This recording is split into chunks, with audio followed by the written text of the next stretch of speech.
We're now going to take a look at rotational control, controlling the limbs of somebody when they're in a supine position on their back.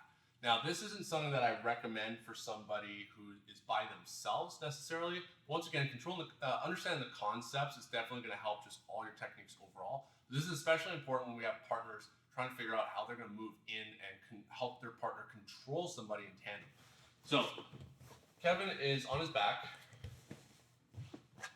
And when we're talking about rotation, we're talking about their ability to turn in to us or turn away from us. So if Kevin turns in, that far shoulder will raise off the ground. And if he turns away from us, this near shoulder will raise off the ground.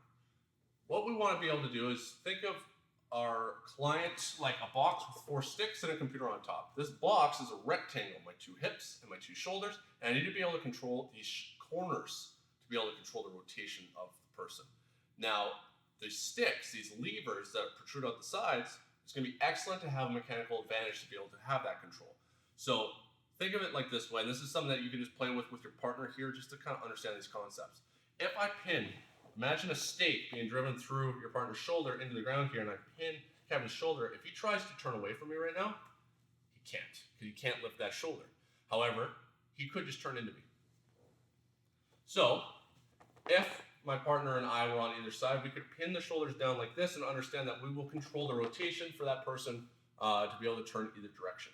Now, that's not a great way of controlling. I would recommend that we start to use these levers. If I can control Kevin's arm out like this and pin the wrist to the mat and do so with a frame so that I can put my shoulder over top of my elbow, over top of my wrist here so I can use my body weight. Kevin, try and turn into me. He can turn in still, but he can't pull the arm in. And if he tries to turn away from me, stuck. And if he tries to curl against me or anything like this, because I'm using my body weight against this arm that's extended in a weaker position with leverage, I'm going to be able to control him here all day. If I control the far side like this, at like the elbow, it's not the furthest end of the lever, but it's still a pretty good lever here. Both sides of the biceps, Kevin tries to turn either way right now, unable to do so.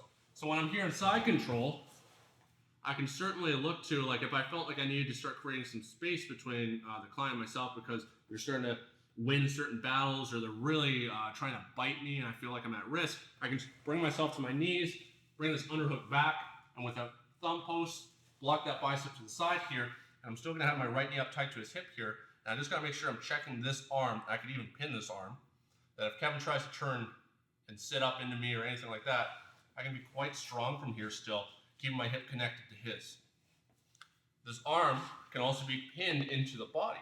So if the arm is in tight, it's very strong with a contractual movement to be able to hold here like this, but it's not strong to be able to extend out this way. If I can take the wrist and pin it into a client's chest like this while using a frame, if Kevin tries to extend this arm away from me or into me, he's unable to do so.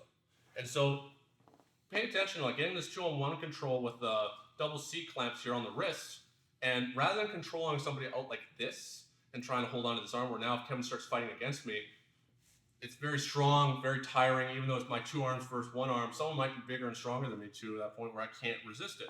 But if I can pin down and use body weight now, try and move that arm, Kevin. Try and move the arm. I can even use 1 arm here. We can go to the internal rotation down by the side here, try and move that arm. Here. So as you're moving in, as I said, this is not great control because if I just held Kevin like this, his whole rest of his body is able to start hitting me at this point. But say I have side control like this, and this arm is kind of moving around and trying to grab at me or something. If my partner is able to come in and grab that arm in a style like this and push it down to the ground, you're going to be able to pin it and totally knock off that side of the body for me to have to worry about.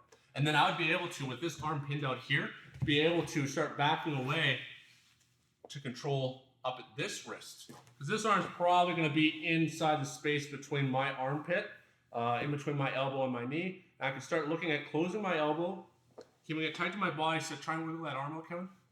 You can't, so I can go through to grab up at the armpit here, or at his elbow and closing my armpit on the wrist, or moving out towards that wrist, isolating that arm, rather than just letting go like this and now trying to grab this arm out of the air and fighting with it. I can stay nice and tight to it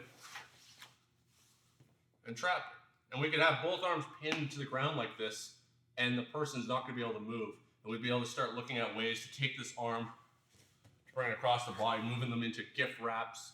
When we have 2-on-1 control with one side pinned off, it can be very easy to even just take an arm and start pushing it across the body to be able to limit the movement of the person that we're dealing with. So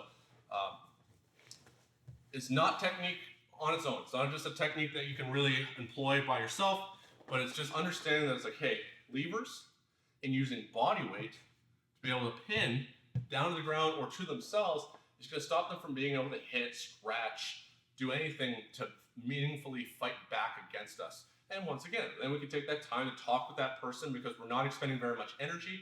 We can check in with them, we can try and get that compliance, or we can start using that mechanical advantage to roll them onto their sides. One thing to note is that if I pin both wrists down by Kevin's hips with internal rotation, it doesn't stop him from being able to sit up. So I recommend, like, depending on the kind of situations, maybe you have a partner that's able to control the forehead and kind of keep them pinned down to the ground that way so they can't sit up. But if you put one hand up like this, that external rotation will stop your partner or the client from being able to actually sit up and being able to, like, potentially headbutt or bite you.